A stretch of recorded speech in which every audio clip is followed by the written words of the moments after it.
అందరికీ నమస్కారం. వినాయక చవితి అనగానే మనకి గుర్తొచ్చేది వీధి వీధిన మండపాలు, భారీ విగ్రహాలు. 132 సంవత్సరాల ముందు ఈ పండగని కూడా మనం ఇంట్లోనే జరుపుకునేవాళ్ళం. కానీ 1893 తర్వాత నుండి వినాయక చవితిని వీధిల్లో విగ్రహాలు పెట్టి జరుపుకుంటున్నాం. అసలు ఇంట్లోనే చేసుకోవాల్సిన పండగని ఇలా ఎందుకు జరుపుకుంటున్నాం? ఎప్పటి నుండి ప్రారంభించారో, ఎందుకు ప్రారంభించారో మనలో ఎంతమందికి తెలుసు ఇదే వినాయక చవితి మన స్వాతంత్ర ఉద్యమానికి కూడా పునాదిగా మారింది అని. ఇలా మనకు తెలియని కొన్ని విషయాలను ఈ వీడియోలో తెలుసుకుందాం. క్రీస్తు పూర్వం 1500 నుండి 500 అంటే దాదాపు 4000 సంవత్సరాల ముందు మన ఋగ్వేదంలో ఒక శ్లోకం ఉంది. ఓం గణానాం త్వా గణపతిం అని. మొదటిసారి గణపతి అన్న పదం ఈ శ్లోకంలో కనిపించింది. తర్వాత కొంతకాలానికి అంటే గుప్తుల కాలంలో మొదటిసారి వినాయకుడికి గుడి కట్టి కేవలం పూజలు చేయడం ప్రారంభించారు. తర్వాత ఇదే విధానం శాతవాహన, చాళుక్య ఇలా దక్షిణ మరియు మధ్య భారతదేశంలో వ్యాపించింది. ఇప్పటివరకు ఏంటి అంటే కేవలం గుడిలో మాత్రమే, లేకపోతే ఇంట్లో ఎవరిది వాళ్ళు కుటుంబ సభ్యులతో పూజలు చేసేవాళ్ళనమాట. కానీ మొట్టమొదటిసారి ప్రజలందరూ కూడా కలిసి ఈ పండుగను చేసుకోవాలని మన ఛత్రపతి శివాజీ గారు ఈ వినాయక చవితిని ప్రారంభించారు. అప్పటి వరకు లేని ఆలోచన ఛత్రపతి శివాజీ గారికి ఈ పండుగని ఇంట్లో కాకుండా అందరం కూడా కలిసి చేసుకోవాలని ఎందుకు అనిపించిందో చూద్దాం. అది 17వ శతాబ్దం. మొఘల్స్ వాళ్ళు మన భారతదేశాన్ని పట్టి పీడిస్తున్న సమయం అది. అందులో ఔరంగజేబ్ హిందువులను హింసించడం, హిందూ మతాన్ని, విశ్వాసాలని చెల్లాచెదరం చేస్తున్నాడు. అదే సమయంలో హిందూ సంస్కృతిని, సాంప్రదాయాలను కాపాడుతూ దేశంలో జరుగుతున్న అన్యాయాలన్నింటినీ కూడా ఖండిస్తున్న వ్యక్తి ఛత్రపతి శివాజీ. మొఘల్స్ యొక్క అరాచకాలను అందరూ కలిసి ఎదిరించాలన్న ఉద్దేశంతో అప్పటి వరకు ఏదైతే రాజులు మందిరంలో, అలాగే ప్రజలు తమ తమ ఇండ్లల్లో జరుపుకునే పండగని తన రాజ్యంలో ఉన్న అందరూ ప్రజలు కూడా కలిసి జరుపుకునేలాగా విగ్రహం పెట్టి అంగరంగ వైభవంగా జరిపించడం మొదలుపెట్టాడు. కానీ అది ఒక్కరోజు పండగ మాత్రమే. ఇలా మొదటిసారి మరాఠాలో ఈ పండగని అందరూ ప్రజలు కలిసి జరుపుకున్నారు. ఇదే సాంప్రదాయం బ్రిటిషర్స్ పాలన ముందు వరకు కూడా కొనసాగింది.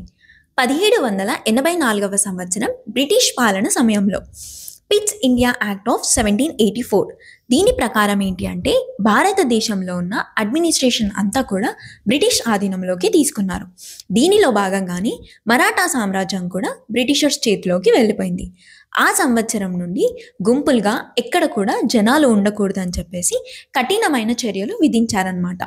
దీనివల్ల ఏంటి అంటే ఒకవేళ ఎవరైనా సరే బ్రిటిష్ వాళ్లకు వ్యతిరేకంగా ఎక్కువ జనాలు కనిపించారనుకోండి, వాళ్ళను తీసుకెళ్లి జైల్లో బంధించడం కానీ లేదా చంపడం లాంటివి కానీ చేసేవాళ్ళు. అందుకే మళ్ళీ వినాయక చవితిని ఇంట్లోనే పండగలాగా జరుపుకున్నారు. ఛత్రపతి శివాజీ గారు ప్రజలందరూ కూడా ఐక్యమత్యంతో ఉండాలని ఈ పండగని ప్రారంభించారు కదా. కానీ ఇదే పండగ మన స్వాతంత్ర ఉద్యమంగా ఎలా మారింది?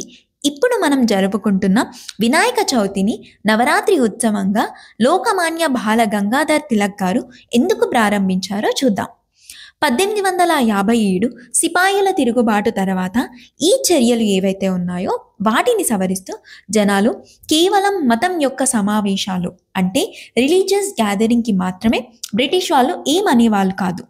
1893 సెప్టెంబర్ 11న స్వామి వివేకానంద గారు చికాగోలో తన ప్రసంగంలో మన భారతదేశం యొక్క తత్వశాస్త్రం, ఫిలాసఫీ, సంస్కృతి, కల్చర్, ఆధ్యాత్మికత, స్పిరిచువాలిటీ గురించి చెప్పడం వల్ల ప్రపంచం మొత్తానికి కూడా మన భారతదేశం యొక్క గొప్పతనం తెలిసింది.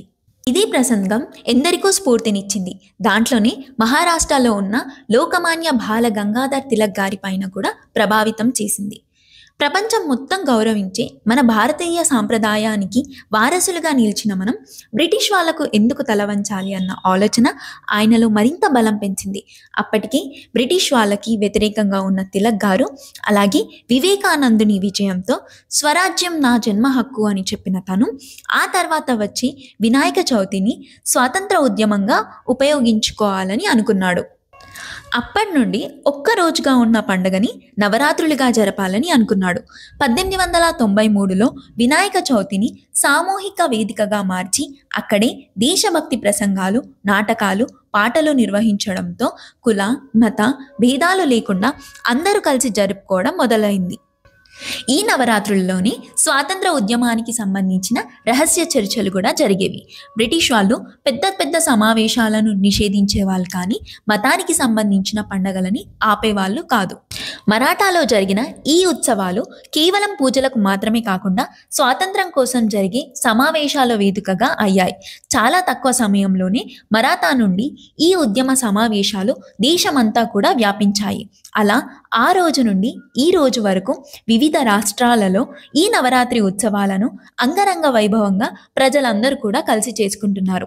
ఎంతో గొప్ప ఉద్దేశంతో మన సంస్కృతి సాంప్రదాయాలను కాపాడుతున్న ఈ గొప్ప చరిత్ర ఉన్న ఈ పండుగను అందరం కూడా ఆనందంగా సామూహికంగా బాధ్యతగా జరుపుకుందాం. వినాయకుడు తొలి దేవుడు, అలాగే విఘ్నాలన్నిటికీ అధిపతి. మనకున్న అన్ని కష్టాలు విఘ్నాలు తొలగిపోవాలని ఆ దేవుణ్ణి మనస్ఫూర్తిగా కోరుకుందాం. మీకు మీ కుటుంబ